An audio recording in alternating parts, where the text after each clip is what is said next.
Good morning बच्चों, ये आप लोगों की वर्कशीट 11 सितंबर फ्राइडे की है। वर्कशीट नंबर 30 चैप्टर 7 ही कवर हो रहा है इसमें, प्रॉपर्टीज ऑफ ट्रायंगल। चलो देखो, एक थ्योरम हम लोगों ने पहले की थी। एक थ्योरम ये है हमारे इसमें, prove that the angles opposite to equal sides of an isosceles triangle are equal. अब क्या है इसमें, जब भी आप ज्योमेट्री का कुछ भी कर रहे हो तो उसको पहले मुझे क्या करना है, एक फिगर जरूर बनानी है। तो यहाँ पर आइसोसेलेस कह रहा है, तो मैंने isosceles means in which two sides are equal, तो दो साइड इक्वल लेकर एक ट्राइंगल बना दिया। ठीक है, यहाँ सिंगल सिंगल लाइन से डिनोट किया हुआ है, that means A B equal to A C. So given portion में क्या लिखेंगे हम, in triangle A B C A B equal to A C. अब टू प्रूव क्या कह रहे हैं, the angles opposite to them are equal. अब देखो फिगर में कैसे देखेंगे, और अगर फिगर में नहीं देख रहे तो यहां पर कैसे आपने देखना है। यहां ये मेरा ए बी है, इसके ऑपोजिट में ये एंगल बैठा हुआ है, तो एंगल सी। ठीक है, ए सी है, ए सी के ऑपोजिट में कौन सा एंगल बैठा है, बी, तो एंगल बी।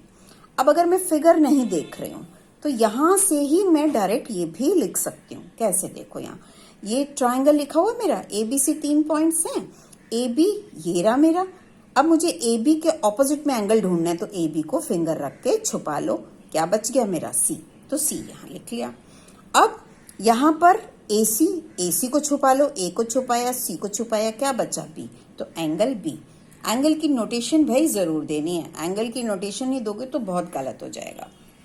चलो अब कंस्ट्रक्शन मीन्स हम इसको प्रूव करने के लिए अपने आप से कुछ कर रहे हैं इसमें। तो कंस्ट्रक्शन क्या की हमने, we have taken D as the mid point of B C. ठीक है, and then join A D. Okay, तो वही लिखा है हमने यहाँ पर। चलो देखो अब प्रूफ इसमें, इन ट्राइंगल, ये जो दो ट्राइंगल्स बन रहे हैं छोटे वाले वो ले लिए मैंने। ट्राइंगल का नेम क्या है, ए बी डी, और दूसरे का ए सी डी, वो लिख दिया। अब इसमें क्या है, A B equal to A C given है। अब मुझे बेसिकली प्रूव करना है कि ये दोनों के दोनों ट्राइंगल्स कॉन्ग्रुएंट हैं। और कॉन्ग्रुएंट के हम लोगों ने कल क्या किए थे भाई, रूल्स किए थे। तो वो रूल्स पहले लिख लेते हैं, फिर लिखते लिखते हमें समझ में आ जाएगा ये कौन सा रूल फॉलो होने लगा है इसमें। देखो A B equal to A C, ये तो गिवन है मेरा, गिवन डाल दिया। अब B D equal to D C, B D equal to D C, ये हमने क्या किया था, मिड पॉइंट लिया है डी बी सी का, तो ये कंस्ट्रक्शन किया। तो विद इन ब्रैकेट, यहाँ पर ये जो हम रीजन डालते हैं ब्रैकेट के अंदर, ये बहुत इंपॉर्टेंट है। अगर आप रीजन नहीं डालोगे तो भाई मार्क्स कटेंगे इन चीजों के। तो ये कंस्ट्रक्शन हो गया, रीजन बाय कंस्ट्रक्शन। और ए डी इस वाले ट्राइंगल में भी है और ए डी इस वाले ट्राइंगल में भी, तो दोनों ट्राइंगल्स में तो कॉमन हो गई। Therefore triangle A B D. अब पिछली बार भी मैंने आपको बताया था कि ये जब यहाँ दिमाग लगाने की जरूरत नहीं है फर्स्ट स्टेप में, बट यहाँ जब आप कॉन्ग्रुएंट लिख रहे हो तो बहुत ध्यान से करना है। और वो कैसे, ध्यान से कैसे सोचना है, कौन सी, अगर मैं ब्लेड से काटूं तो कौन सी वाली चोंच किसके ऊपर फिट होगी मेरी। अब यहाँ देखो, अगर मैं इसको ए बी डी को काटती हूँ तो कैसे फिट होगा भाई, ऐसे करके ये यूं करके पलट कर यूं जाएगा, तो ए पॉइंट ए पर ही गिर जाएगा, डी डी पर ही गिर जाएगा, बी पॉइंट सी पर चोंच मिलेगी, तभी कर पाएंगे। तो ए बी डी पहले लिख लिया। अब ए के ऊपर ए गिर रहा है तो ए की जो पोजीशन यहाँ है वही ए की पोजीशन यहाँ लिख दिया हमने। जो डी की पोजीशन है, डी डी पर ही गिर रहा है, तो जो डी की है वो डी की लिख दी यहाँ पर।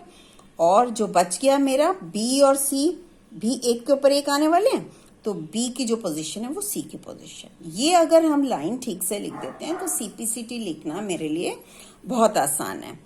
अब इसका रूल किसके हुआ भाई, एस एस एस, 3 एस लिए हमने, 3 साइड्स लिए यहाँ पर, तो by S S S congruence rule they are congruent, these two triangles are congruent. अब कॉन्ग्रुएंट के बाद अब एंगल बी, यहाँ ये एंगल बी बैठा हुआ है और ये एंगल मिडिल में बैठा हुआ है सी, तो angle B equal to angle C, यहाँ सीपीसीटी। यहाँ देख लेते हैं जरा सीपीसीटी का मीनिंग क्या है। सीपीसीटी का क्या मीनिंग होता है, corresponding parts of congruent triangles. Congruent triangles मैंने प्रूव कर दिया यहाँ पर, तो उसके कॉरेस्पॉन्डिंग पार्ट्स, कॉरेस्पॉन्डिंग मीन्स जिसकी पोजीशन यहाँ अगर मैं एंगल देख रही हूँ तो उसी की एंगल की पोजीशन यहाँ देखूंगी, अगर साइड देख रही हूँ तो साइड देखूंगी। क्लियर है बेटा? अब आओ देखो यहाँ पर, ये कन्वर्स ऑफ, ये जो अभी हमने थ्योरम की है उसी की बात चल रही है, converse of the above theorem. अब कन्वर्स मीन्स उल्टा। उल्टा मतलब, अब उल्टा कैसे होगा कि जो गिवन है वो टू प्रूव करना है हमें, और जो टू प्रूव है वो गिवन करना है मुझे। तो देखो इसकी स्टेटमेंट भी हम खुद बना सकते हैं कन्वर्स की इसके। इन अ ट्राइंगल इफ, यहां पर क्या था मेरे पास, इधर क्या था भाई, two sides are equal then two angles are equal. इसके अंदर जब मैं कन्वर्स करूंगी तो क्या आ जाएगा कि two angles are equal in a triangle, if two angles are equal then the sides opposite to them are also equal. ठीक है, यहां पर साइड्स आएगा। ओके, इन अदर वर्ड्स जब भी हम ये स्टेटमेंट्स कर रहे हैं, इनको जब तक मैं मैथमेटिकली समझ ना लूं ये फिगर के साथ, तब तक उसका कोई यूज नहीं है। तो आओ अब देख लेते हैं। एक ट्राइंगल लिया, अब ट्राइंगल में in other words, in a triangle ABC if angle B equal to C, दो एंगल मेरे इक्वल हैं तो बी और सी ले लिया, angle B equal to C, then the sides opposite to them. अब एक तो वही बात, बी के सामने ए सी बैठा हुआ है तो ए सी लिख दिया, और सी के सामने ए बी बैठा है तो ये लिख दिया। लेकिन यहाँ अगर मुझे यहाँ नहीं देखना तो इसमें से कैसे देखूंगी, ये ट्राइंगल है मेरा एबीसी, अब बी के ऑपोजिट में बी को छुपा लेते हैं। बी को छुपा लिया, ये छुपा लिया बी को, यहाँ बी छुपाया, क्या आ गया, ए सी बच्चा, तो इसके नीचे ए सी लिख दिया। ठीक है, सी को छुपाया, ये रहा, तो ये इसके ऑपोजिट में क्या हो गया, ए बी आ गया। क्लियर है भाई सबको? चलो अब आओ, अब नोट है ये, in equilateral triangle all the sides are equal. ये तो हमें मालूम ही है भाई, इक्विलेटरल ट्राइंगल ही हम तब कहते हैं when all the three sides are equal. अब इससे एक क्या फॉलो होता है कि ऑल एंगल्स आर इक्वल। अगर तीनों की तीनों मेरी साइड्स इक्वल है, भाई दो साइड्स इक्वल थी तो दो एंगल्स इक्वल आ रहे थे। अब ये क्या कह रहे हैं हमें कि अगर तीनों साइड्स इक्वल हैं तो तीनों एंगल्स भी मेरे इक्वल होंगे। यहां मैंने क्या लिखा है, इसको हम बोलते हैं दैट इम्प्लाइज, ये बोथ वेज है। ठीक है, इस साइड भी एरो, इस साइड भी एरो। इसका क्या मतलब हुआ, यहां इस स्टेटमेंट से मैं इधर पहुंच सकती हूँ और इस स्टेटमेंट से मैं इधर पहुंच सकती हूँ। तो ये दोनों वैलिड हैं। अगर तीनों साइड्स इक्वल हैं तो तीनों एंगल्स इक्वल हैं। If three angles are equal then three sides are equal. अब इसको मैथमेटिकल टर्म्स में भी लिख कर देख लेते हैं एक बार। In other words, in a triangle if A B equal to B C equal to A C, then the angles opposite to them. अब कौन कौन से, तीनों एंगल ही होंगे भाई, ए बी सी, तो ए बी सी तीनों के तीनों इक्वल हैं। और अगर तीनों एंगल इक्वल हैं तो तीनों साइड्स इक्वल हैं। ये कई बार हम जब क्वेश्चंस करेंगे तो ये हम यूज करते होते हैं। ठीक है, चलो आप देखो, अब ये क्वेश्चन है ये मेरा। In a figure, this figure is given to us, ABC, ये एबीसी है भैया आपका, ठीक है, is an isosceles triangle with AB equal to AC। अब ये नेक्स्ट पेज पर जाएगा मेरा, तो मैं वहां पर दोबारा फिगर बना के फिर पॉइंट आउट करूंगी आपको। D and E are 2 points on BC such that BE दिख गया and CD ये रहा are equal. Then we have to show AD equal to AE। चलो अब देखो यहाँ पर फिर से फिगर बनाई है मैंने इसकी। यहाँ पर ये था भाई, ये ट्राइंगल था, ध्यान है ना। यहाँ पर BE और CD बराबर हैं, वो मैंने इसको डिफरेंट कलर से लिख दिया। और साथ में in a triangle AB equal to AC given दे रहा है मुझे। जब गिवन दे रहा है, अभी ऊपर कहा हमने the angle opposite to them are equal, तो AB को छुपा लिया, C आ गया, C लिख दिया। AC को छुपा लिया, B बचेगा तो B लिख दिया। यहाँ भाई नंबर ना कटे हमारे, तो रीजन जरूर डालना है। Angles opposite to the equal sides are equal. ठीक है, अब देखो, now in triangle ABE, ABE दिख गया ये ट्राइंगल, ठीक है। और CDA ये वाला ट्राइंगल। अब इसमें लिखते हैं जरा, AB equal to AC given है भैया हमारा, और ये angle B equal to angle C just proved किया हमने, ठीक है। फिर और क्या है, BE इक्वल टू CD ये भी गिवन है मेरा। अब देखो यहाँ पर ये साइड इसके इक्वल, ये एंगल इसके इक्वल, ये साइड इसके इक्वल, यहां से यहां तक इक्वल। तो SAS कॉन्ग्रुएंसी से ये मेरा क्या हो गया, दोनों के दोनों ट्राइंगल्स कॉन्ग्रुएंट हो गए, ठीक है। लेकिन यहाँ बहुत दिमाग लगाना है कि मैं कैसे, किसके ऊपर कौन सा पॉइंट गिरने वाला है मेरा। तो पहले तो यही उतार लूं, ट्राइंगल ABE कॉन्ग्रुएंट, और साथ में ट्राइंगल का साइन भाई जरूर, ट्राइंगल। अब देखते हैं जरा, ये था मेरा और ये ट्राइंगल है। क्या लगता है आपको, इसको अगर ब्लेड से मैं इसको काटूं तो चोंच कौन सी वाली किस पे फिट होगी, ए वाली चोंच, ये ए चोंच ए पे फिट हो जाएगी। तो जो ए की पोजीशन है वो ए की पोजीशन मैंने डाल दी, ठीक है। क्लियर है इतना। अब AB और AC इक्वल थे, A तो पॉइंट फिट हो गया, जहां B है इसका मतलब C पॉइंट मेरा उसके ऊपर फिट होना चाहिए, तभी तो भाई वो सारा का सारा एक के ऊपर एक कवर करूंगी तो पूरा कवर अप कर लेगा उसको। तो जो B लिखा वो C, और एक जो मेरा लास्ट पॉइंट बच गया वो इस ट्राइंगल का क्या था भाई, D पॉइंट था, तो D उतार दिया। तो SAS कॉन्ग्रुएंस रूल से ये मेरा हो गया। अब CPCT डालना है। मुझे क्या पूछा हुआ था कि AE और AD इक्वल है।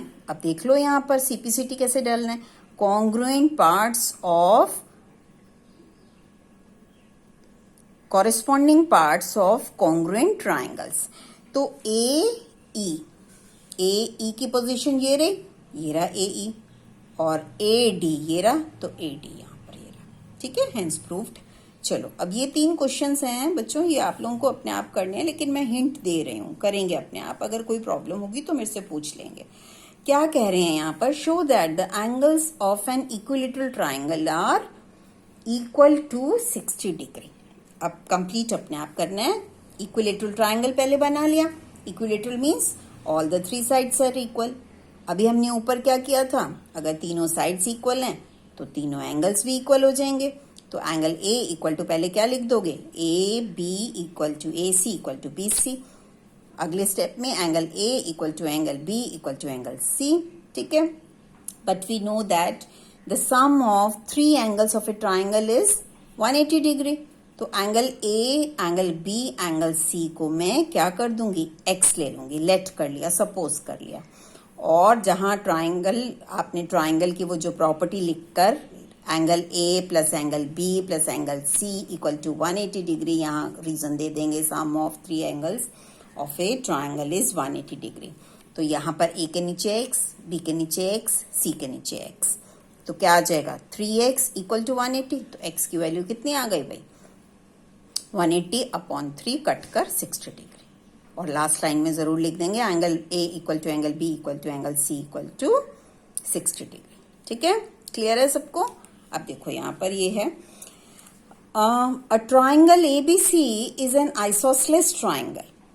क्लियर हो गया, isosceles means 2 sides are equal, in which the altitude means perpendicular 90 degree, BE and CF are drawn to the equal sides. अब उसने बता दिया कौन कौन सी साइड्स इक्वल है मेरी, AC और AB respectively. Show that these altitudes are equal. अब यहाँ देखो, पहले फिगर बना लिया हमने, ABC आइसोसेलेस बोला उसने, तो यहाँ सिंगल सिंगल लाइन से मैंने क्या कर दिया, डिनोट कर दिया। कंप्लीट अपने आप करेंगे बच्चे इसको।